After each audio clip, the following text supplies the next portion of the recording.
Hi, welcome back to our channel. నా పేరు బిందు. ఈరోజు వీడియోలో మలై కాజు పన్నీర్ చేస్తున్నాను. సో బేసిక్గా పన్నీర్ రెసిపీస్ బాగుంటాయి. సో మలై పన్నీర్ అంటే ఇంకా టేస్టీగా ఇంకా బాగుంటుంది కదా. సో రెసిపీ అవుట్పుట్ అయితే చాలా బాగా వచ్చింది.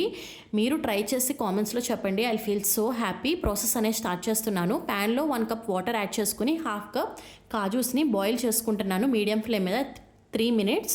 సో వన్స్ బాయిల్ అయిన తర్వాత పక్కన పెట్టేసుకుందాము. వాటర్ తీసేసి సేమ్ అదే ప్యాన్లో 1 tablespoon గీ యాడ్ చేసుకుని 1/2 కప్ కాజూస్ని ఫ్రై చేసుకుంటున్నాను. వన్స్ ఫ్రై అయిన తర్వాత అది కూడా తీసుకుని పక్కన పెట్టేసుకుందాము.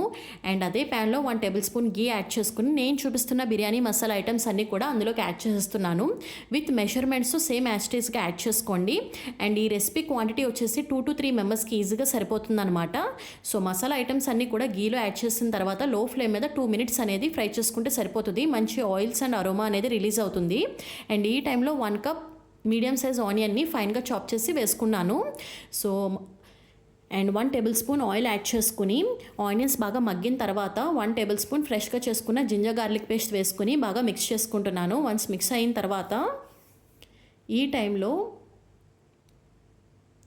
బాగా పండిన టమాటోస్ని 2 tomatoesని క్యూబ్స్గా కట్ చేసుకుని మిక్సీ జార్లో వేసుకున్నాను. అండ్ 4 green chilies స్లైస్గా కట్ చేసుకుని వితౌట్ వాటర్ నేను ఫైన్ ప్యూరీ లాగా బ్లెండ్ చేసుకుని 1 కప్ అనేది ఆనియన్స్ బాగా మగ్గిన తర్వాత ఇందులోకి యాడ్ చేసేస్తున్నాను. సో టమాటో కూడా బాగా మగ్గాలి.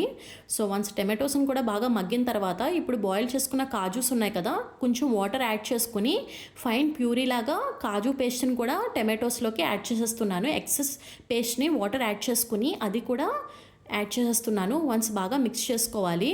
చూసారు కదా, నేను టమాటో బాగా మగ్గిన తర్వాత కాజు పేస్ట్ యాడ్ చేశాను. లో ఫ్లేమ్ మీదే 10 minutes బాగా మగ్గిన తర్వాత మళ్ళీ మసాలాస్ కూడా యాడ్ చేస్తున్నాను.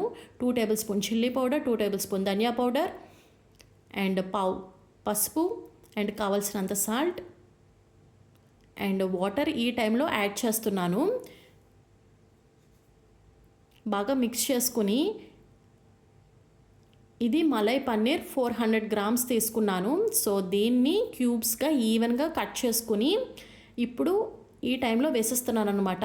సో ఈ కర్రీ రెసిపీ అంతా కూడా గ్రేవీలోనే ఉంది కాబట్టి ఎక్కువ కూడా లో ఫ్లేమ్లోనే ఉంటే మనకి టేస్ట్ అనేది ఇంకా ఎన్హాన్స్ అవుతుంది మీడియం ఫ్లేమ్లో కన్నా. సో కొంచెం టైం ఎక్కువ పట్టినా లో ఫ్లేమ్ మీద చేయండి, చాలా బాగుంటుంది. సో ఫ్రైడ్ కాజూస్ని కూడా యాడ్ చేసి మళ్ళీ లో ఫ్లేమ్ మీద 10 minutes కుక్ చేస్తున్నాను. చూసారు కదా, ఆయిల్ బాగా రిలీజ్ అవుతుంది. 1/2 spoon sugar, 4 cardamoms and 1/2 spoon షాజీరా అండ్ 1 tablespoon కసూరి మేతి వేస్తున్నాను. డెఫినెట్గా 4 items అనేవి కూడా వెయ్యాలి కూడా, ఎందుకంటే అప్పుడే మంచి అరోమా అనేది బయటికి రిలీజ్ అవుతుంది.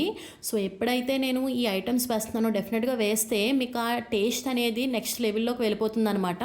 సో మళ్ళీ లో ఫ్లేమ్ మీద పెట్టుకుంటే చూసారు కదా ఆయిల్ అనేది ఎలా రిలీజ్ అవుతుందో. సో కర్రీ అనేది అయిపోయింది. సో ఫైనల్గా ఫ్రెష్గా చేసిన మలై అనేది వేస్తున్నాను, మేగడ అనేది వేస్తున్నాను అనమాట, ఇంట్లో చేసింది. చాలా అంటే చాలా బాగుంటుంది. డెఫినెట్గా ట్రై చేయండి. రోటీస్, నాన్స్, ఫ్రైడ్ రైస్, చపాతీస్ చాలా బాగుంటుంది. So one of my favourite recipe మీతో షేర్ చేసుకున్నాను. నా వీడియోస్ నచ్చినట్టయితే ప్లీజ్ లైక్ చేయండి, షేర్ చేయండి అండ్ సబ్స్క్రైబ్ చేయండి. బాయ్.